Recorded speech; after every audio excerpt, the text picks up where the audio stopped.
Shalom saudara, saya percaya hari ini kita semua dalam keadaan yang luar biasa baik. Voice of Pentecost kali ini akan membahas tentang warisan rohani. Kita saat-saat ini sedang ada dalam masa yang menggairahkan dengan dibangkitkannya generasi Yeremia, di mana anak-anak muda sedang dipakai Tuhan secara luar biasa. Namun, untuk mereka bisa bergerak sesuai dengan tujuan Tuhan, maka bagian kita sebagai orang tua adalah mempersiapkan warisan bagi mereka. Amsal 13 ayat 22a menyatakan, orang baik meninggalkan warisan bagi anak cucunya. Ayat ini mengajarkan bahwa harus ada warisan yang diberikan bagi anak cucu. Yang dimaksud tentu bukan warisan harta kekayaan, tetapi warisan nilai-nilai kehidupan yang membentuk dan mengajar anak-anak untuk hidup benar di hadapan Tuhan. Kenapa kita sebagai orang tua harus meninggalkan warisan rohani? Warisan menjadi penting karena kita sedang memberikan dasar berpijak yang kuat untuk mereka meneruskan apa yang sudah dibangun sebelumnya, sehingga mereka tidak perlu memulai dari nol. Justru dengan warisan yang kita berikan kepada mereka akan membuat generasi Yeremia akan bergerak lebih cepat, membangun lebih banyak dengan dampak yang jauh lebih besar. Warisan rohani yang seharusnya didapat oleh seorang anak adalah yang pertama, keteladanan. Dalam hal ini, keteladanan dalam beribadah dan melayani Tuhan. Mari kita lihat kehidupan Samuel. Sejak kecil Samuel sudah berada dalam lingkungan bait Allah dan terbiasa mengenakan jubah dan baju efod dari kain lenan yang dibuatkan ibunya. 1 Samuel 2 ayat 19 mencatat, setiap tahun secara rutin ibunya memberikan jubah imam kepada anaknya. Ini adalah gambaran kesetiaan dan kesungguhan dari seorang ibu yang menginginkan anaknya tumbuh menjadi seorang pelayan Tuhan. Hasilnya adalah Tuhan justru memilih Samuel menjadi imam dibandingkan dengan kedua anak imam Eli sendiri yang hidup dalam dosa. 1 Samuel 2 ayat 26 mencatat bahwa Samuel yang muda itu semakin besar dan semakin disukai, baik di hadapan Tuhan maupun di hadapan manusia. Samuel mendapat pijakan untuk langkah awalnya sebagai seorang imam melalui kesetiaan ibunya. Sedangkan Hofni dan Pinehas kehilangan pijakan itu dikarenakan sikap ayahnya yang hanya mempedulikan jabatan dan fasilitas sebagai imam serta menghormati anak-anaknya lebih daripada menghormati Tuhan. Orang tua yang tekun berdoa, tekun membaca Alkitab, dan setia melayani Tuhan menjadi contoh yang akan ditiru oleh anak-anaknya. Menjadi teladan adalah inti dari menolong anak-anak untuk berkembang secara rohani. Anak-anak mengamati kita ketika kita sama sekali tidak menyadarinya, merekam dalam pikiran dan hati mereka setiap rinci dari sikap dan tindakan kita. Seringkali, teladan dalam hal beribadah jauh lebih efektif dibandingkan dengan perintah untuk beribadah. Orang tua harus hidup dalam kebenaran dan iman untuk bisa mewariskan hal-hal rohani kepada anak-anaknya. Orang tua jangan hanya menyuruh anak berdoa dan membaca Alkitab setiap hari, tapi jadilah teladan dalam berdoa dan membaca Alkitab setiap hari. Pentingnya kita sebagai orang tua untuk kita memperkenalkan Yesus Kristus sebagai Tuhan dan Juru Selamat sedini mungkin kepada anak-anak kita. Sehingga sebagaimana kita menerima keselamatan, demikian juga anak-anak kita diharapkan akan menerima Yesus Kristus sebagai Tuhan dan Juru Selamat mereka. Yang kedua, ketaatan. Ketaatan kepada Tuhan dan tidak berkompromi dengan dosa dan kecemaran, atau yang disebut hidup yang berintegritas. Sebelum anak-anak belajar menanggapi suara Allah, mereka pertama-tama harus belajar menanggapi suara orang tua mereka. Tuhan mengajar umat Israel melalui Yeremia dengan sebuah contoh dari kehidupan kaum orang Rekhab, dan kaum orang Rekhab menolak anggur pemberian Yeremia karena setia kepada perintah Yonadab bin Rekhab, bapa leluhur mereka, yang memerintahkan untuk tidak minum anggur sampai selama-lamanya. Dan Tuhan memberikan janjinya bahwa keturunan Yonadab bin Rekhab tidak akan terputus melayani Tuhan sepanjang masa. Teladan kekudusan ini haruslah bisa dicontoh oleh seorang anak dari orang tuanya. Di tengah dunia yang semakin rusak dan menuju kepada kehancurannya, umat Tuhan harus bisa memisahkan dirinya dari kedagingan dan perbuatan cemar. Perenungan firman yang teratur, pembacaan buku-buku rohani yang berkualitas, kehidupan doa, pujian, dan penyembahan yang berkesinambungan adalah syarat untuk mendapatkan kehidupan rohani yang semakin kuat dan semakin dewasa. 3. Kasih, yaitu kasih mula-mula, kasih yang mendalam kepada Kristus. Kasih adalah dasar dari kehidupan orang percaya. Tuhan Yesus memberikan perintah agung, yaitu mengasihi Allah dan sesama sebagai hukum yang terutama. Orang tua yang mengasihi Tuhan harus dapat mempraktekkan kasih itu di tengah-tengah keluarganya. Seorang ayah yang mengasihi istrinya dan seorang ibu yang menghormati suaminya menjadikan seorang anak hidup dalam kasih dan memudahkannya mengenal kasih Bapa di dalam Yesus Kristus. Kasih akan membentuk pribadi yang bertumbuh baik dan membawa mereka mengenal Allah yang adalah kasih itu sendiri. Ketika anak dipenuhi oleh kasih, maka anak akan memiliki rasa aman yang sangat dibutuhkan untuk mereka bisa mengembangkan potensinya secara penuh. Hasilnya akan memunculkan generasi unggul yang akan mentransformasi bangsa Indonesia melalui karakter, pengetahuan, dan kemampuan yang mereka miliki. Untuk anak-anak muda, ayo kita perhatikan dengan sungguh-sungguh apa yang sedang ditanamkan oleh otoritas di atas kita di dalam kehidupan kita. Ada orang tua yang memberikan arahan kepada kita. Ada gembala yang mengajarkan kehidupan doa, pujian, dan penyembahan. Ada mentor, guru rohani. Mereka semua adalah orang-orang yang Tuhan kirim dalam kehidupan kita untuk menuntun kita masuk dalam rencana Allah yang luar biasa.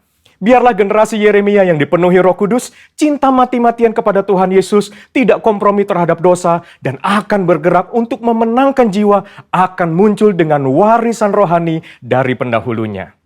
Untuk penjelasan lengkapnya dari tim teologi kami, silakan klik link yang ada di atas atau scan QR Code yang tersedia. Salam integritas, Tuhan Yesus memberkati.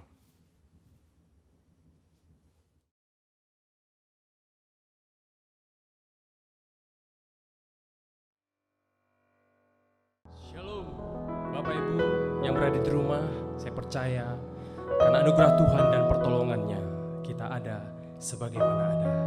Dalam keadaan dan musim apapun, kita percaya Tuhan selalu menolong kita. Hari ini kita akan memuji menyembah Dia. Kita satukan hati kita, kita berdoa. Bapa kami yang di surga, terpujilah nama-Mu.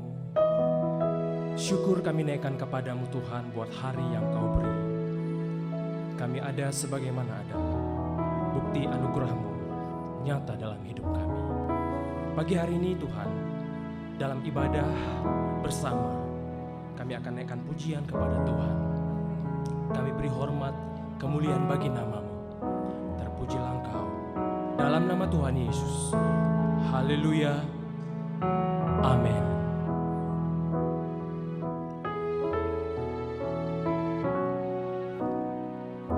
Musim akan selalu berganti, kasih Tuhan tetap abadi,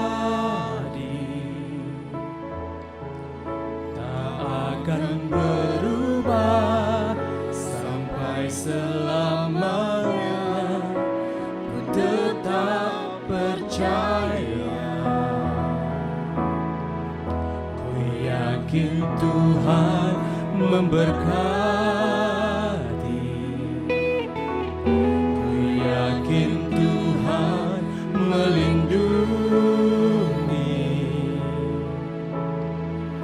Burung di udara Tuhan pelihara, karena kasih-Nya Tuhan selalu menolongku. Tuhan selalu menolongku, selalu menjagaku. Sehelai di rambutku tak akan terjatuh tanpa seizin-Mu.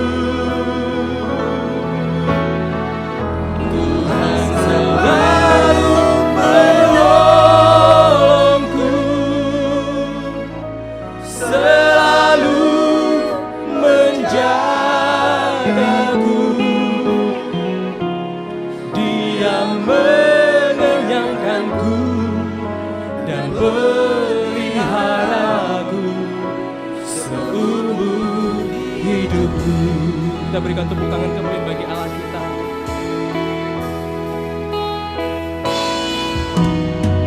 Musim akan selalu berganti, kasih Tuhan tetap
segenap hati katakan, Tuhan selalu menolongku, selalu menjagaku, sehelai di rambutku tak akan terjatuh tanpa seizinku. Tuhan selalu menolongku, selalu menjagaku, Dia mengenyangkanku dan peliharaku seumur hidupku. Kita percaya Dia penolong kita, menolongku, selalu menjagaku, sehelai di rambutku tak akan terjatuh tanpa seizinku. Tuhan selalu menolongku, selalu menjagaku, Dia mengenyangkanku dan peliharaku seumur hidupku. Oh, Dia mengenyangkanku,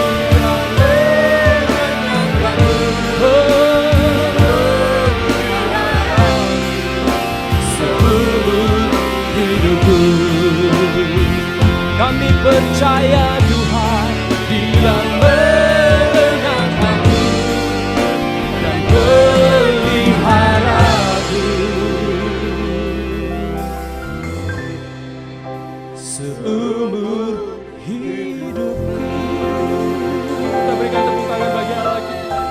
Mari sembah Tuhan. Angkat suara sembah Dia bangun. Mari bersyukur. Haleluya.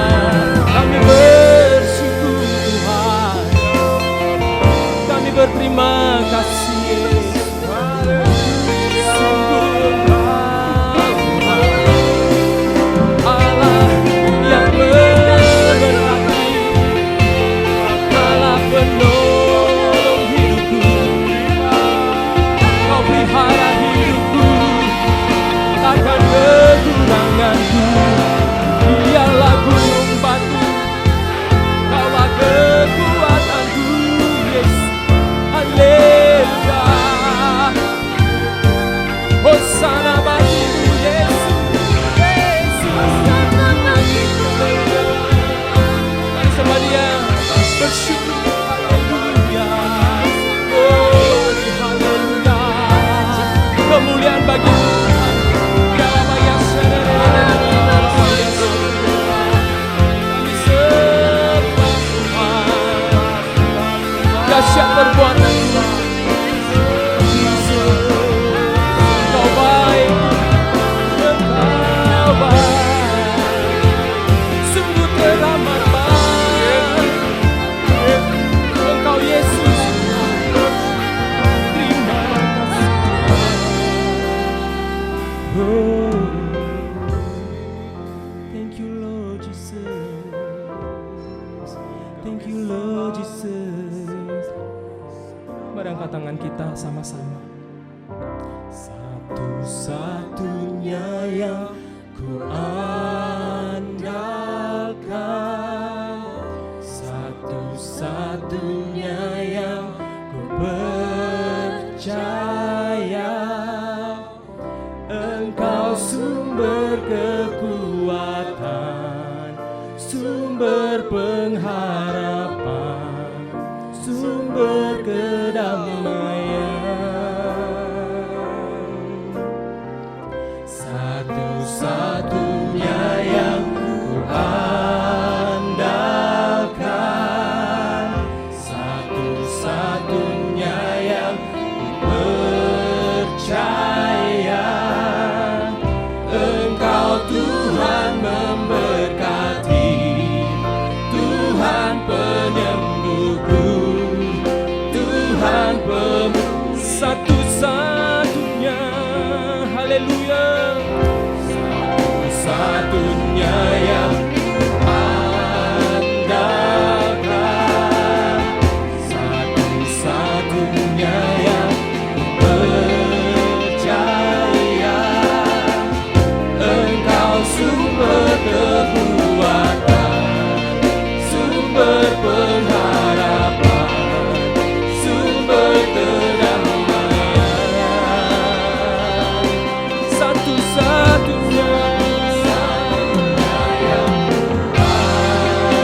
berkati, Tuhan penyembuhku.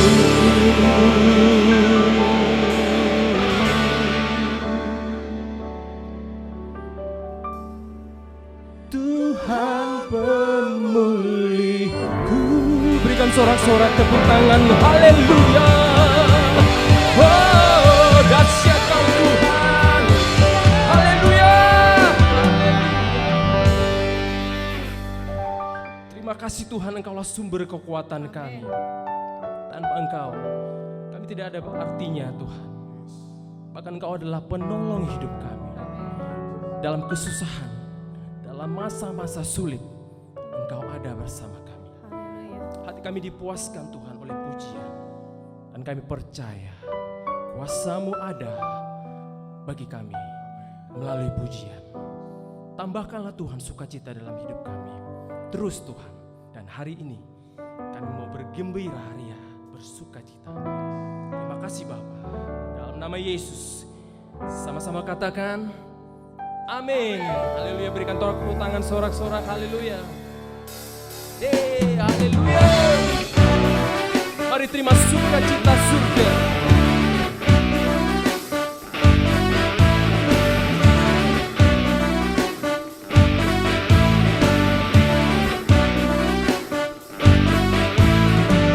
Terima sukacita surga, itulah kekuatan bagi jiwa. Dapat rasakan kasih-Nya di tengah badai yang bergelora. Terima sukacita surga, itulah kekuatan bagi jiwa. Dapat rasakan kasih-Nya, taklukkan badai yang bergelora.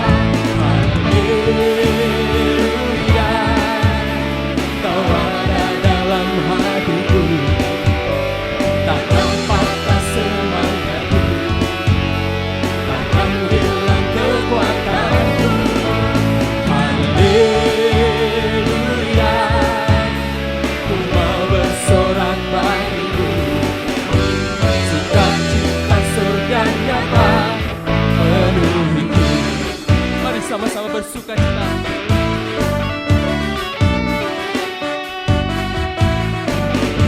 Sukacita surga, itulah kekuatan bagi jiwa. Dapat rasakan kasih-Nya di tengah badai yang bergelora. Terima sukacita surga, itulah kekuatan bagi jiwa. Dapat saksikan kuasa-Nya, taklukkan badai yang bergelora. Haleluya, Kau ada dalam hatiku, takkan patah semangatku, takkan hilang kekuatanku. Haleluya, ku mau bersorak bagimu, sukacita surga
Pada hari Selasa ada doa terobosan pukul 19.00 waktu Indonesia Barat. Doa ini akan diselenggarakan melalui Zoom meeting dan disiarkan langsung di YouTube channel GBI My Home Official. Doa ini juga wajib bagi para pengerja, full timer, gembala cabang, gembala kul, pengurus dan anggotanya yang akan dilayani oleh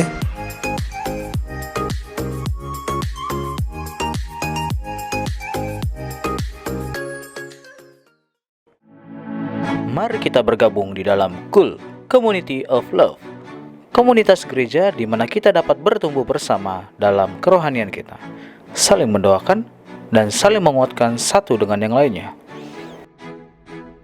Temukan KUL Anda di daerah terdekat atau dapat menghubungi Bapak Agustinus Sihombing.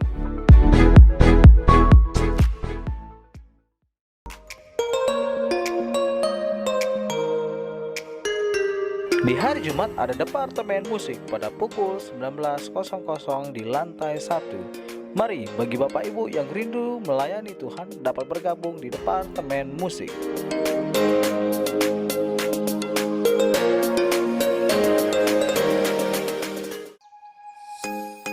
pada hari Sabtu ada doa puasa pukul 10.00 waktu Indonesia Barat. Doa ini akan diadakan via Zoom meeting dan live on YouTube GBI My Home Official yang akan dilayani oleh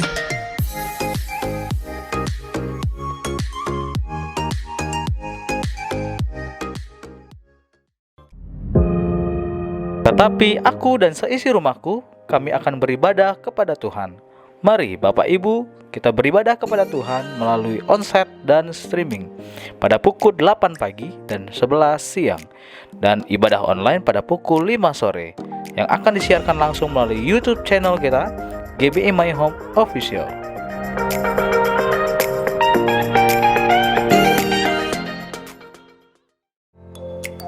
Akan diadakan pemberkatan pernikahan kudus Saudara Nelson Lumban Raja dan Saudari Pesta Rohanita Tobing pada bulan Juli 2021 di GBI My Home Rawasari.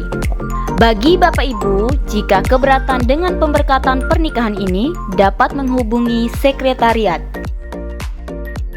Persembahan online dapat ditransfer ke rekening gereja GBI My Home Rawasari, BCA dengan nomor rekening 38014671111 atas nama GBI Rawasari.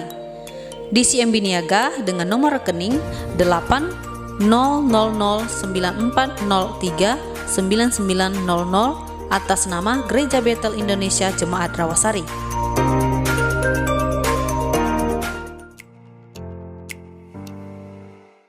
Mari kita berdoa. Terima kasih Bapak yang baik buat sore hari ini Tuhan, di tengah-tengah ibadah kami boleh datang ke tempat ini memuji menyembah Tuhan, menaikkan ucapan syukur kami di hadapan Tuhan. Kami percaya Tuhan, firman Tuhan berkata 2-3 orang berkumpul, maka nama Tuhan dipermuliakan, nama Tuhan ditinggikan. Dan kami percaya Engkau hadir tengah-tengah ibadah kami. Sekalipun kami berada di rumah-rumah kami Tuhan, tapi kami percaya bahwa lawatan Tuhan terjadi atas setiap keluarga demi keluarga yang ikut mendengar ibadah kami pada sore hari ini. Kami percaya biarlah setiap kami mendapat kemenangan dari ibadah kami pada sore hari ini. Kami berdoa buat hamba-Mu yang akan menyampaikan kebenaran firman Tuhan, biar Engkau Allah yang memakai hamba-Mu Tuhan. Engkau pakai mulut bibir hamba-Mu, Engkau mengurapi, bahkan setiap firman Tuhan yang akan disampaikan itu boleh berasal daripada Tuhan, dan hamba-hamba-Mu dan umat-Mu yang mendengarkan kebenaran firman-Mu, kami boleh diberkati, kami boleh mengalami berkat-berkat Tuhan yang melimpah. Bahkan setiap kami mungkin ada yang sakit, Tuhan sudah sembuhkan kami yang berbeban berat Tuhan sudah pulihkan, Tuhan sudah bebaskan setiap kami. Kami juga berdoa Tuhan buat pemimpin rohani kami dari hamba-Mu pembina kami Pak Niko Notono Harjo, bahkan hamba-Mu Pak Johan Handoyo, bahkan gembala kami di tempat ini Pak Irwan Wijaya, bahkan wakilnya Pak Anen. Kami serahkan mereka ke dalam tangan Tuhan. Biarlah di masa tua mereka Engkau Allah yang terus menyertai mereka. Visi misi yang baru Tuhan taruhkan dalam kehidupan mereka, sehingga mereka terus menyala-nyala melayani Tuhan. Kemanapun Engkau mengutus mereka untuk melayani jiwa-jiwa, kami percaya bahwa Engkau Allah yang terus memberkati, tanda-tanda yang ajaib menyertai pelayanan mereka. Diberkati keluarga besar mereka, diberkati kesehatan mereka. Apa yang menjadi kerinduan mereka hari-hari ini kami percaya Tuhan yang menjadi jawaban buat mereka. Terima kasih Bapak yang baik, kami juga berdoa buat bangsa kami Indonesia. Kami serahkan bangsa kami ke dalam tangan Tuhan. Penyertaan Tuhan sempurna atas bangsa kami Tuhan. Kami percaya bahwa mata Tuhan tertuju atas bangsa ini. Oleh karena itu kami sungguh percaya Engkau akan memulihkan bangsa kami. Dari Sabang sampai Merauke, dari pulau-pulau yang ada, Tuhan akan pulihkan bangsa kami. Karena kami tahu ada banyak orang yang terus berdoa di hadapan Tuhan. Bahkan setiap gereja-gereja yang ada, Tuhan memberkati. Kami percaya hari-hari ini Tuhan pemulihan akan terjadi atas bangsa Indonesia. Diberkati pemimpin kami, Pak Jokowi Tuhan, bahkan wakilnya, bahkan menteri yang ada Tuhan, bahkan TNI, Polri, Tuhan memberkati mereka. Tuhan memakai setiap mereka. Roh takut akan Tuhan menjadi milik bagian mereka Tuhan. Hari-hari ini kami percaya di tengah-tengah tantangan yang ada, kami percaya Tuhan terus yang meneguhkan iman mereka Tuhan. Diberkati ekonomi bangsa kami, sekalipun mungkin hari-hari ini terjadi resesi ekonomi Tuhan, namun kami percaya bahwa Engkau tidak akan terlambat menolong bangsa kami. Tuhan akan pulihkan ekonomi bangsa Indonesia, dan kami akan melihat bahwa kemakmuran, bahwa kelimpahan akan terjadi atas bangsa kami juga Tuhan. Diberkati pendidikan yang ada Tuhan, diberkati sosial ekonomi yang ada, Tuhan memberkati Indonesia Tuhan. Bahkan hari-hari kami juga berdoa Tuhan buat dokter yang ada Tuhan, bahkan tim kesehatan yang ada di bangsa kami. Tuhan memakai setiap mereka Tuhan, yang ada di rumah sakit Tuhan. Tuhan memberkati setiap mereka ketika mereka menangani setiap pasien-pasien yang sakit. Kami percaya bahwa Engkau Allah yang memakai setiap mereka. Roh Kudus-Mu yang terus bekerja atas setiap tim dokter yang ada di bangsa kami Tuhan. Terus kami berdoa buat kota Tanjung Pinang di mana kami boleh tinggal. Engkau memberkati kota kami Tuhan. Biarlah roh takut akan Tuhan terjadi atas kota kami, kota Tanjung Pinang Tuhan. Kami akan melihat setiap suku, kaum, dan bahasa yang ada di kota kami. Tuhan akan pulihkan setiap mereka Tuhan. Firman Tuhan berkata bahwa pujian penyembahan akan diagungkan di pulau-pulau. Itu akan terjadi atas kota kami, kota Tanjung Pinang. Pujian penyembahan akan terus terjadi atas kota ini, sehingga pemulihan demi pemulihan akan terjadi atas kota ini Tuhan. Terima kasih Bapak yang baik, diberkati gubernur yang ada, diberkati wali kota yang ada, bahkan setiap pemerintahan-pemerintahan yang ada di kota ini dari tertinggi sampai terendah. Tuhan memberkati setiap mereka. Roh takut akan Tuhan terjadi atas setiap mereka Tuhan.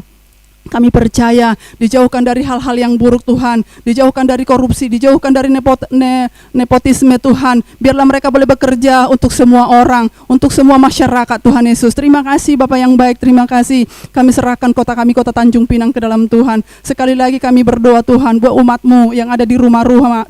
Tuhan memberkati setiap mereka, diberkati suami, diberkati istri, diberkati anak-anak mereka, diberkati setiap pergumulan mereka. Apa yang mereka kerjakan hari-hari ini, Tuhan yang memberkati. Kalau ada umat-Mu yang sakit, kami berdoa dalam nama Tuhan Yesus, bilur-bilur darah-Mu yang menyembuhkan setiap mereka Tuhan. Kami percaya Bapa, di hari-hari yang sulit ini, biarlah mereka terus berharap kepada Tuhan, biarlah hati mereka teguh kepada Tuhan, mata mereka memandang kepada Tuhan, hati mereka melekat kepada Engkau, sehingga apapun yang mereka kerjakan, mereka boleh mengandalkan Tuhan dalam kehidupan mereka. Terima kasih Bapa yang baik, terima kasih Allah Rohul Kudus. Kami serahkan gereja ini ke dalam tangan Tuhan, biarlah terus gereja ini boleh berdampak kepada Engkau saja Tuhan. Terima kasih Bapa, terpuji nama Tuhan. Haleluya. Amin. Haleluya. Terima kasih Tuhan. Saatnya kita akan mendengarkan firman Tuhan. Kita rindu ditabur kebenaran firman Tuhan oleh hamba-Nya. Kita bersatu dalam doa. Tuhan Yesus, hari ini juga kami rindu firman-Mu digenapi dalam hidup kami. Meneguhkan hati kami. Dan kami percaya tiada yang mustahil bagi-Mu Tuhan. Biarlah firman-Mu bertumbuh dalam hati kami. Kuasa-Mu nyata melalui hamba-Mu yang berbicara untuk kami jemaat-Mu. Terima kasih Bapa. Dalam nama Yesus, haleluya. Amin.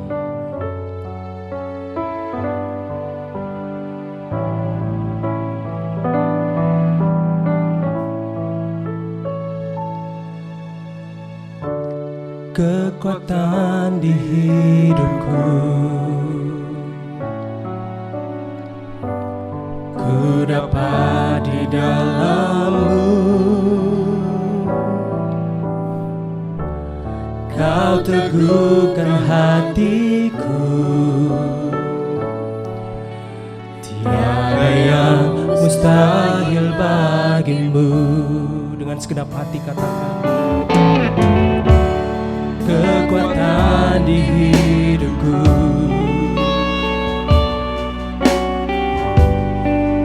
dapat di dalam-Mu. Kau teguhkan hatiku, tiada yang mustahil bagimu. Sebab aku percaya, bukan karena melihat, namun karena firman-Mu yang selalu digenapi di hidupku. Ku percaya, bukan karena melihat, namun karena firman-Mu tiada pernah berubah.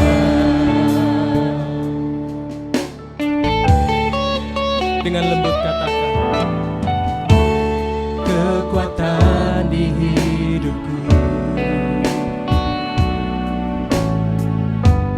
ku dapat di dalam-Mu. Kau teguhkan hatiku, tiada yang mustahil. Sebab aku percaya, sebab aku percaya, bukan karena melihat, namun karena firman-Mu yang selalu digenapi di hidupku. Ku percaya, bukan karena melihat, namun karena firman-Mu tiada pernah berubah. Kami percaya Tuhan, ku percaya, bukan karena melihat, namun karena firman-Mu yang selalu digenapi di hidupku. Ku percaya, bukan karena melihat, namun karena firman-Mu tiada pernah Haleluya. Aku percaya, bukan karena melihat, namun karena firman-Mu yang selalu digenapi di hidupku. Ku percaya, bukan karena melihat, namun karena firman-Mu tiada pernah berubah. Namun karena firman-Mu tiada pernah berubah. Namun karena firman-Mu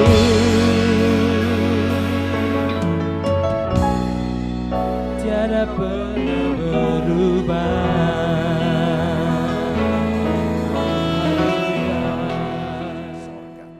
Hari ini saya akan menyampaikan firman dengan judul Yesus naik dalam kemuliaan.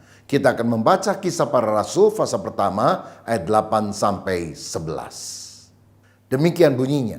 Tetapi kamu akan menerima kuasa kalau Roh Kudus turun ke atas kamu, dan kamu akan menjadi saksiku di Yerusalem dan di seluruh Yudea dan Samaria dan sampai ke ujung bumi.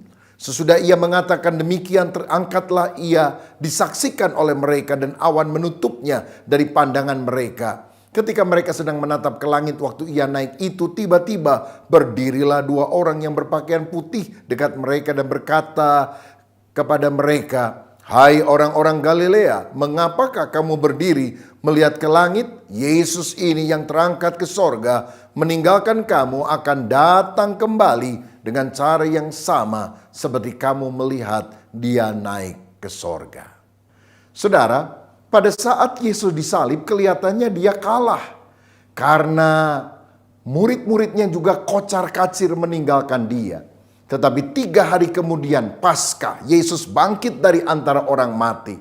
Bahkan 40 hari kemudian dia menampakkan diri kepada para murid-muridnya dan mereka percaya kepadanya. Tahukah saudara bahwa kenaikan Kristus itu adalah fakta sejarah, bukan halusinasi. Sebab dia berkali-kali menampakkan diri kepada murid-muridnya. Dan dalam 1 Korintus 15 ayat 16, ketika dia akan naik ke sorga, itu lebih dari 500 orang saksi yang menyaksikan peristiwa kebangkitan dan juga kenaikannya.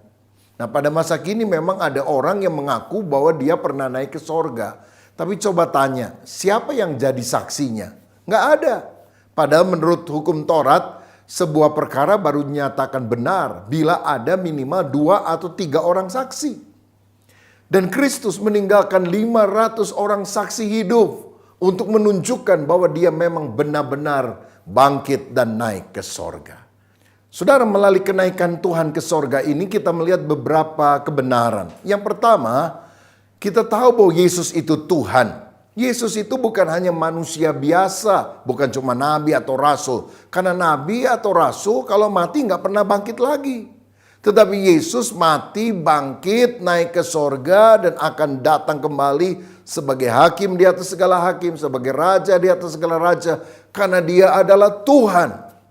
Tuhan artinya penguasa segala-galanya atas alam semesta, bahkan atas sorga. Dalam Kisah Rasul 2 ayat 36, dalam khotbah yang disampaikan oleh Simon Petrus di hari Pentakosta, dia berkata, jadi seluruh kaum Israel harus tahu dengan pasti bahwa Allah telah membuat Yesus yang kamu salibkan itu menjadi Tuhan dan Kristus. Ini menunjukkan ketuhanan Kristus yang tidak bisa digugat. Bahkan Alkitab sebetulnya menjelaskan berulang-ulang tentang ketuhanan Yesus. Dalam Yohanes 1 ayat 1-3, firman Tuhan berkata, pada mulanya adalah firman, firman itu bersama-sama dengan Allah, dan firman itu adalah Allah. Ia pada mulanya bersama-sama dengan Allah, segala sesuatu dijadikan oleh Dia, dan tanpa Dia, Kristus, tidak ada suatu pun yang telah jadi dari segala yang telah dijadikan. Saudara, firman itu bersama-sama dengan Allah, dan firman itu adalah Allah.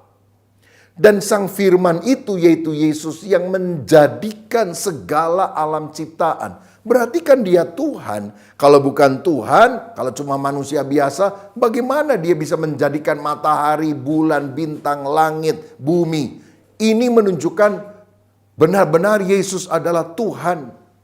Bahkan di dalam ayat 14 dikatakan firman itu telah menjadi manusia dan diam di antara kita. Dan kita telah melihat kemuliaannya, yaitu kemuliaan yang diberikan kepadanya sebagai anak tunggal Bapa, penuh kasih karunia dan kebenaran. Firman itu yang telah menciptakan segala sesuatu menjadi manusia. Dialah Yesus Kristus yang kita sembah. Saudara, ketuhanan Yesus juga diakui oleh manusia, oleh murid-muridnya. Misalnya dalam Yohanes pasal 20 ketika Thomas tidak percaya akan kebangkitan Yesus dan berkata, sebelum aku mencucukkan jariku kepada bekas lukanya, aku nggak percaya. Tiba-tiba Tuhan menampakkan diri dan Thomas kaget. Dan di dalam ayat ke-28 Thomas berkata, ya Tuhanku dan Allahku. Thomas mengakui Yesus sebagai Tuhan, sebagai Allah. Dan Yesus tidak menolak pengakuan itu. Karena memang sejatinya dia adalah Tuhan dan Allah. Karena dalam Yohanes 13 ayat 13, Yesus berkata begini, kamu menyebut aku guru dan Tuhan, dan katamu itu tepat sebab memang akulah guru dan Tuhan. Lord, penguasa atas alam semesta, Tuhan di atas segala Tuhan, Raja di atas segala Raja. Dia penguasa segalanya. Saudara, Yesus memiliki segala kuasa di bumi dan di sorga. Dalam Matius 28 ayat 18 dia berkata, kepadaku telah diberikan segala kuasa di sorga dan di bumi. Kalau dia bukan Tuhan, bagaimana dia bisa bangkit dari antara orang mati? Bukankah Allah saja sang sumber kehidupan yang bisa melakukannya? Bahkan Filipi 2 ayat 9-11 mengatakan bahwa nama Yesus adalah nama di atas segala nama, yang olehnya setiap lutut akan bertelut, semua lidah akan mengaku bahwa Yesus Kristus adalah Tuhan untuk kemuliaan Allah Bapa. Yesus adalah Tuhan. Tuhan sanggup mendengar doamu. Dan hari ini kalau engkau percaya, di dalam nama Yesus kesembuhan mengalir dalam hidup saudara. Dalam nama Yesus pemulihan Tuhan akan kerjakan di dalam hidup saudara. Karena itu yakinlah, Yesus naik ke sorga aja bisa, apalagi menolong saudara, apalagi memberkati saudara, apalagi menyembuhkan penyakit saudara. Pasti bisa. Berseru kepada dia, dia tidak jauh, dia hanya sejauh doa. Dan kalau kita sungguh berharap kepada dia, pergumulanmu akan diatasi oleh pertolongan Tuhan. Haleluya. Yang kedua, saudara sekalian, melalui kenaikannya, maka kita tahu bahwa Yesus itu bukan hanya Tuhan, tetapi Yesus juga adalah sang pemilik sorga. Sorga itu nyata. Beberapa orang bilang, oh sorga itu cuma dongeng. Lah kalau sorga dongeng, waktu Yesus naik ke sorga, kemana dong dia, saudara? Berarti sorga itu benar-benar ada, sorga adalah sebuah tempat. Dan Yesus adalah pemilik sorga yang datang ke dunia untuk melaksanakan misinya dan kemudian dia kembali ke sorga. Karena dalam Yohanes 3 ayat 13 dikatakan tidak ada seorang pun yang telah naik ke sorga selain daripada dia yang telah turun dari sorga, yaitu anak manusia. Jadi kalau bukan karena Yesus yang turun dari sorga untuk menyelamatkan manusia, maka tidak ada orang yang bisa naik ke sorga. Semuanya harus percaya kepada dia baru bisa masuk sorga. Nah saya percaya Tuhan ingin kita manusia masuk ke sorga. Jangan sampai masuk neraka. Karena neraka itu tempat yang sangat mengerikan. Ada lautan api yang tak terpadamkan. Dan sifatnya kekal selama-lamanya. Beberapa orang bilang, oh neraka itu sebetulnya tidak ada. Karena Tuhan itu penuh kasih, bagaimana Tuhan bisa menciptakan neraka. Tapi ingat saudara, dia bukan hanya Allah yang penuh kasih, dia juga Allah yang kudus, yang tidak kompromi dengan dosa. Orang berdosa akan dihukum di dalam neraka. Walaupun sejatinya neraka itu adalah tempat penghukuman bagi si iblis, bukan bagi manusia. Tapi kalau manusia ikut kepada si iblis, menjadi anak buahnya, maka dia akan dibawa juga masuk ke dalam neraka oleh si jahat tersebut. Karena itu Tuhan mau kita sungguh bertobat. Dalam Lukas 19 ayat 10 firman Tuhan berkata, sebab anak manusia datang untuk mencari dan menyelamatkan yang hilang. Inilah tujuan Yesus datang ke dunia, untuk menyelamatkan kita dari dosa, menebus kita dengan darahnya, supaya kita tidak masuk neraka, tempat penghukuman abadi, tetapi masuk ke dalam sorga, tempat yang sangat indah. Nah, kita mencatat bahwa ibu kota sorga itu namanya adalah Yerusalem Baru. Dan tempat itu sangat luar biasa.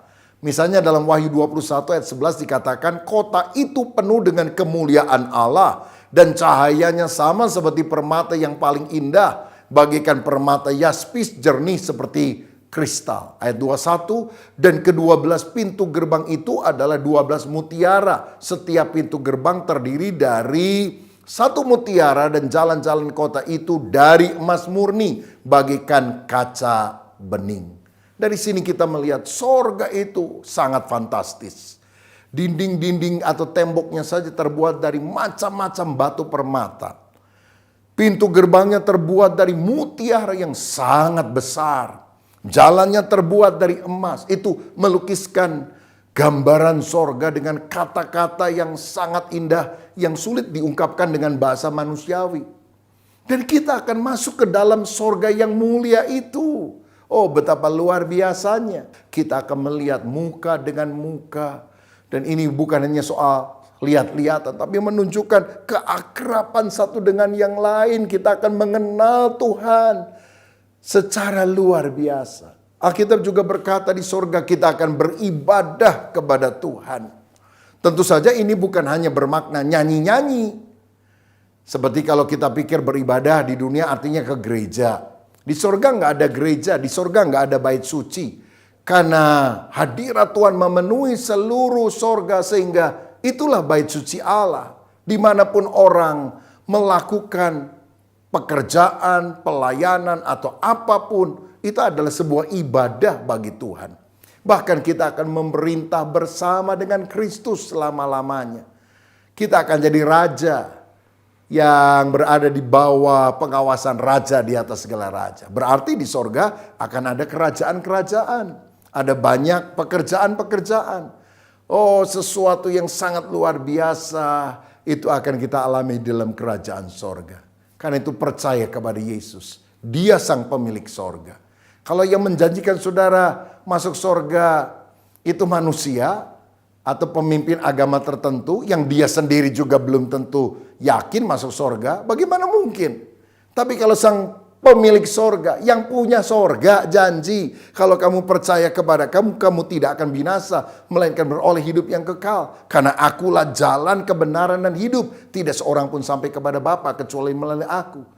Hari ini saya menantang saudara, siapa yang masih ragu, kalau engkau mati, engkau masuk sorga atau masuk neraka, bukalah hatimu, bertobatlah dan berdoa, Tuhan Yesus, ampuni dosa saya. Saya mengaku bahwa Yesus adalah juru selamat, sang pemilik sorga. Saya percaya kepadamu. Dan Tuhan akan menyelamatkan saudara saat ini juga. Haleluya. Yang ketiga saudara, melalui kenaikan Yesus dalam kemuliaan sorgawi, maka kita tahu bahwa Yesus bukan hanya Tuhan, Yesus bukan hanya pemilik sorga, tapi Yesus juga adalah pembaptis dengan Roh Kudus. Dalam Kisah Rasul 1 ayat 5, pernah dicatat bahwa Yohanes Pembaptis bilang, aku membaptis kamu dengan air, tapi nanti Yesus yang akan membaptis kamu dengan Roh Kudus. Saudara-saudara, bahkan sebelum Yesus naik, dia pernah berkata dalam Yohanes 16 ayat 7, namun benar yang kukatakan ini kepadamu adalah lebih berguna bagi kamu jika aku pergi. Sebab jikalau aku tidak pergi, penghibur itu tidak akan datang kepadamu. Tetapi jikalau aku pergi, aku akan mengutus dia atau Roh Kudus itu kepadamu. Saudara sekalian, Yesus naik, Roh Kudus turun. Itu artinya Yesus naik untuk menyiapkan sorga bagi kita.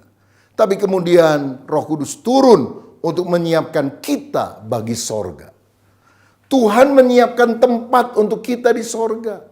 Tapi Roh Kudus memperlengkapi kita supaya kita layak berada bersama dengan Yesus di dalam kerajaan sorga. Karena itu kita harus menerima dua karya utama dari Roh Kudus ini. Yang pertama, Roh Kudus itu melahirbarukan kita. Artinya menjadikan kita orang berdosa menjadi orang yang benar, yang diampuni Tuhan. Menjadi ciptaan baru di dalam Yesus. Dan itu terjadi pada saat kita percaya kepada Yesus Kristus.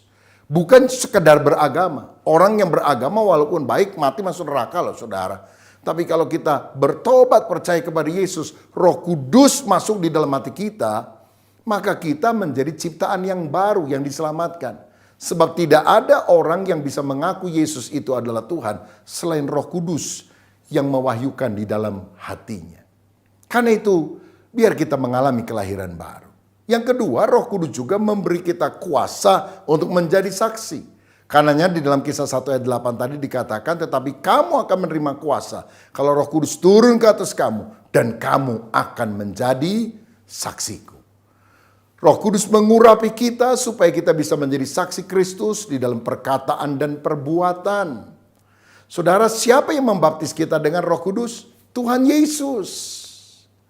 Dan apa tanda awal bagi orang yang dibaptis dengan Roh Kudus? Berkata-kata di dalam bahasa roh. Ini bahasa yang tidak bisa dipelajari oleh manusia, yang diberikan oleh Tuhan sendiri. Itulah karunia Tuhan supaya kita bisa meneguhkan iman atau batin kita waktu kita berdoa menyembah Tuhan di dalam roh dan kebenaran. Banyak orang mengejek, menghina karena mereka belum mengalami pengalaman Pentakosta ini. Saya berdoa, saudara yang belum dibaptis Roh Kudus dan belum mendapatkan tanda awal berkata-kata di dalam bahasa roh, mintalah kepada Tuhan. Tuhan yang baik itu akan memberikan kepada saudara supaya tumbuhlah imanmu lebih kuat lagi. Sebab kita nggak mungkin bisa meneguhkan orang lain sebelum iman kita sendiri yang pertama-tama diteguhkan oleh Tuhan, bukan? Saya ingat pada waktu saya dibaptis oleh Roh Kudus pada masa remaja setelah saya percaya kepada Yesus. Hati saya berkobar-kobar dengan Roh Kudus. Walaupun saya belum jadi pendeta, belum masuk sekolah Alkitab, saya melayani, saya bersaksi, saya bercerita tentang Tuhan Yesus Kristus. Oh saudara sekalian, saya yakin sampai hari ini pun Roh Kudus sanggup mengubah kehidupan manusia. Dan kalau kita memberitakan Injil Yesus Kristus, ada dampak yang sangat besar, perubahan yang sangat dahsyat yang kita bisa kerjakan dengan kuasa Tuhan. Orang yang mendengar Injil, dia bisa bertobat dari penjahat, bisa menjadi seorang hamba Tuhan yang hidupnya layak di hadapan Dia. Nah, saya pernah membaca sebuah data tentang perbandingan negara yang menolak Injil dan menerima Injil. Saya percaya kalau Tuhan bekerja, Dia membaptis kita dengan Roh Kudus, kita akan diberi kemampuan untuk memberitakan Injil. Dan itu yang harus kita lakukan karena Injil adalah kuasa Allah yang sanggup mengubah kehidupan manusia secara luar biasa. Mari kita lihat gambar berikut ini. Saudara sekalian, ada kepulauan dekat Amerika Serikat yang disebut Hispaniola yang terdiri dari dua negara. Yang pertama di sebelah barat adalah Haiti dan di sebelah timur adalah Dominika. Tapi walaupun berada dalam sebuah pulau yang sama, perbedaannya sangat kontras. Saya sebutkan beberapa hal. Orang di Haiti berbahasa Prancis, sedangkan di Dominika berbahasa Spanyol. Penduduk Haiti 9 juta, penduduk Dominika itu 10 juta, tidak terlalu jauh beda. Tapi 80% orang Haiti penyembah berhala, voodoo. Sedangkan 95% orang Dominika beragama Kristen. Haiti adalah negara termiskin di barat, sedangkan Dominika adalah negara yang makmur. Pendapatan per kapitanya 10 kali lebih besar daripada Haiti. Saudara, pada tahun 2010 terjadi gempa bumi yang besar di pulau tersebut dan 300.000 orang meninggal di Haiti. Dan lebih kurang 1,5 juta orang kehilangan tempat tinggal. Tetapi pada waktu yang bersamaan, walaupun terkena gempa, tidak ada orang yang meninggal di Dominika dan tidak ada orang yang melihat kerusakan yang terjadi di dalam rumah atau miliknya. Saudaraku, apa yang membedakan antara Haiti dan Dominika secara kontras?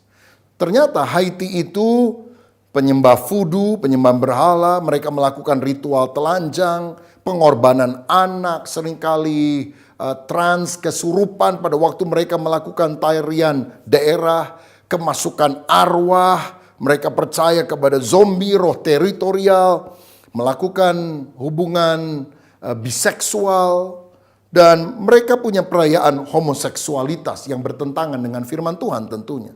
Tetapi di Dominika, mayoritas adalah Kristen, mereka menjaga martabat dan kesopanan.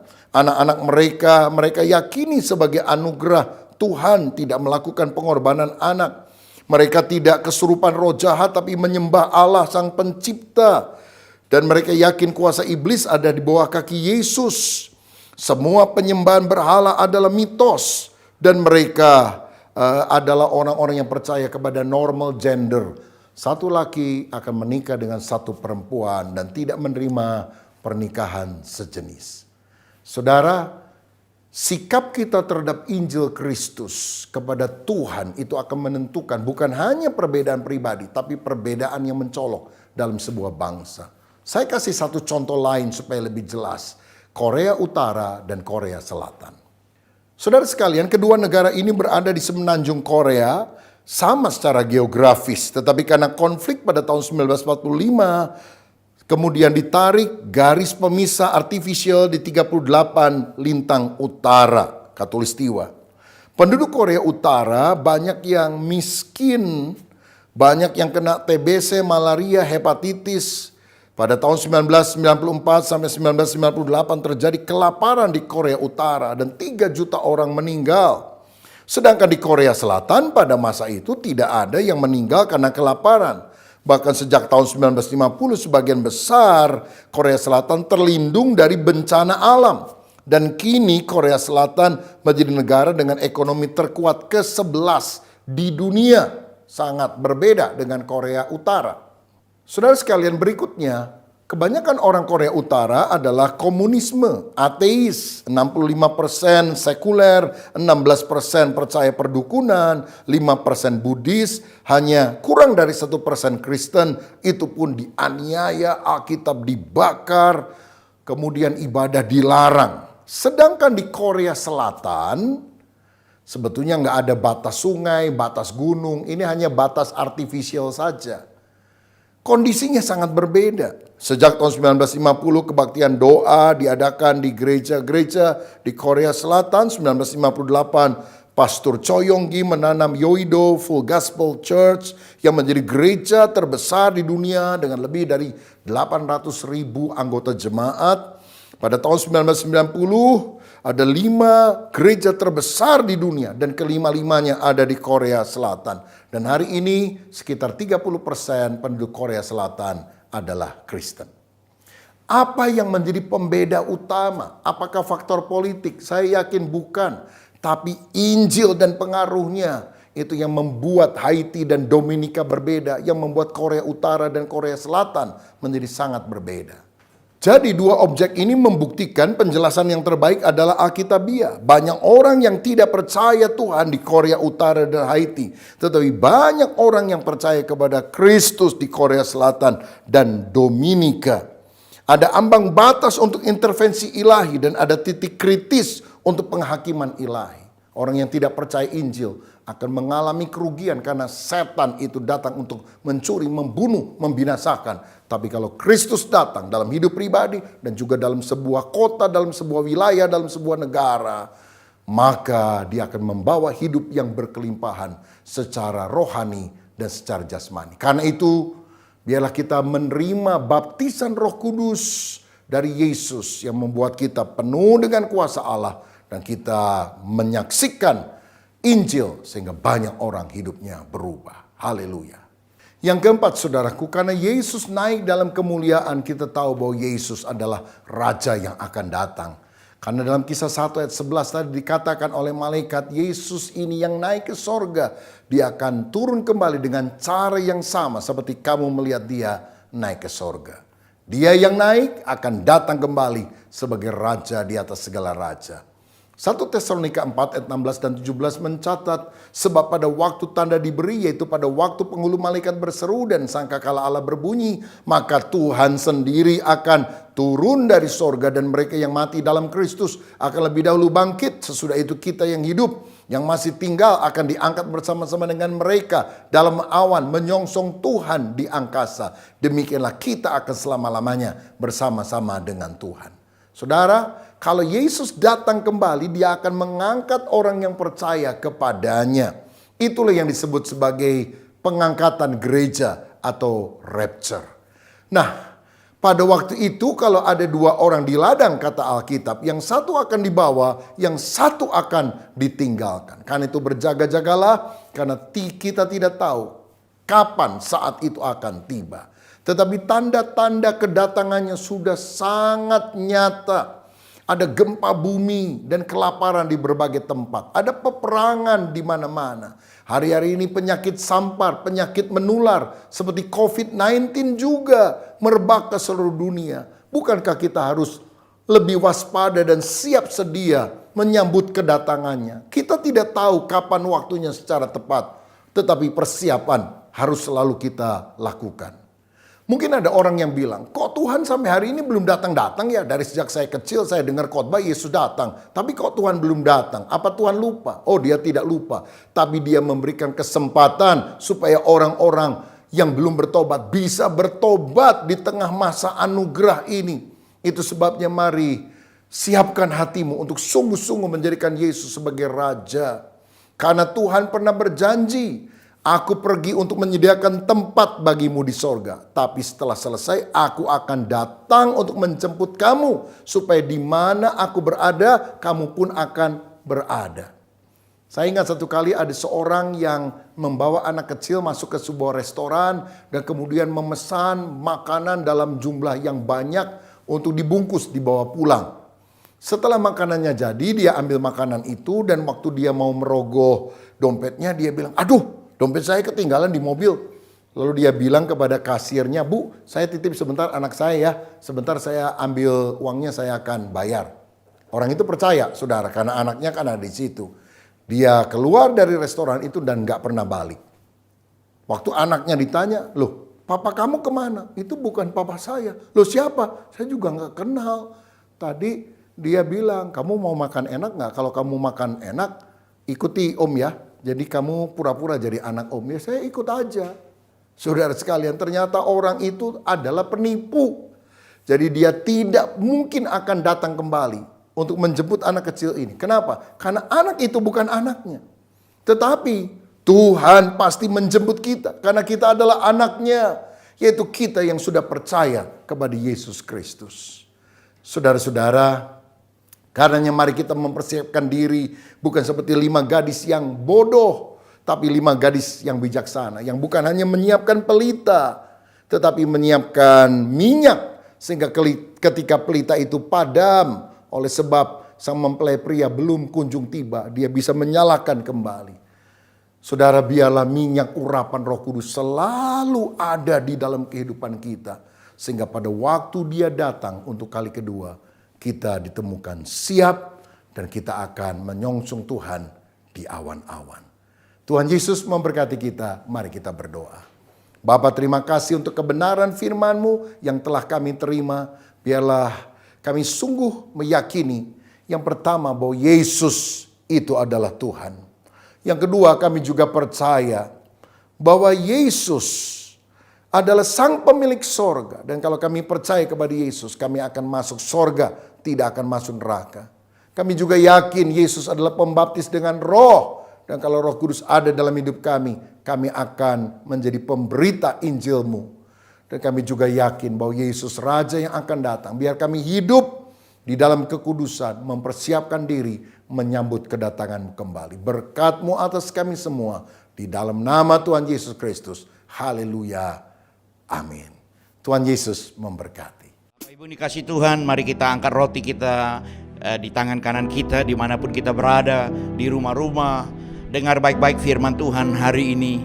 Sebab apa yang telah kuteruskan kepadamu telah kuterima dari Tuhan, yaitu bahwa Tuhan Yesus pada waktu malam, waktu ia diserahkan mengambil roti, dan sesudah ia mengucap syukur atasnya, ia memecah-mecahkannya dan berkata, "Inilah tubuhku yang diserahkan bagi kamu. Perbuatlah ini menjadi peringatan akan aku."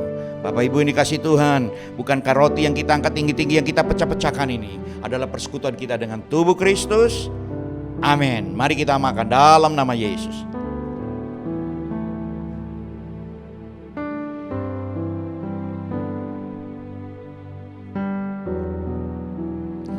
Demikian juga ia mengambil cawan sesudah makan lalu berkata, "Cawan ini adalah perjanjian baru yang dimateraikan oleh darahku. Perbuatlah ini setiap kali kamu meminumnya menjadi peringatan akan aku." Bapak Ibu Tuhan, Jemaat GBI My Home yang ada di rumah-rumah dimanapun saudara berada, bukankah cawan yang dalamnya adalah anggur, adalah persekutuan kita dengan darah Kristus? Amin. Mari kita minum dalam nama Yesus. Mari kita sembah Dia, saudara. Oh, Rabaya Shikarabaya Shandu. Mari angkat suaramu dimanapun saudara berada pagi hari ini. Mari kita menyembah Dia, Allah yang ajaib, Tuhan yang dahsyat, Allah yang perkasa. Terima kasih ya Aba. Irabaya Shandarabo ya Shikarabaya Shandarabo. Oh Rabaya Shikiarabaya Shandarabo. Terima kasih Tuhan Yesus buat perjamuan kudus pagi hari ini. Yang sakit sudah disembuhkan, yang lemah dikuatkan, yang tidak ada pengharapan, ada jalan keluar. Terima kasih Bapa. Hamba serahkan hari ini semua ke dalam tangan Tuhan. Puji Tuhan, kita akhiri ibadah kita dengan penuh sukacita. Berikan salam sehati. Haleluya. Ku kagum hormat akan kagum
kasih Tuhan, mari kita akhiri ibadah kita pagi hari ini untuk menerima berkat Tuhan sesuai dengan amanat agung dari Tuhan Yesus Kristus. Karena itu pergilah, jadikanlah keluarga besarmu, orang-orang yang kau kasihi, sahabat-sahabatmu dan rekan-rekan kerjamu menjadi murid Tuhan Yesus. Bapak, Ibu, Saudara sekalian, terimalah berkat yang datangnya dari Allah Bapa yang Maha Kuasa, kuasa kebangkitan dari Tuhan Yesus Kristus, pertolongan penghiburan dari Roh Kudus, mulai dari pagi hari ini sampai selama-lamanya. Kita yang percaya sama-sama katakan amin. Selamat hari Minggu, Tuhan Yesus memberkati. Shalom.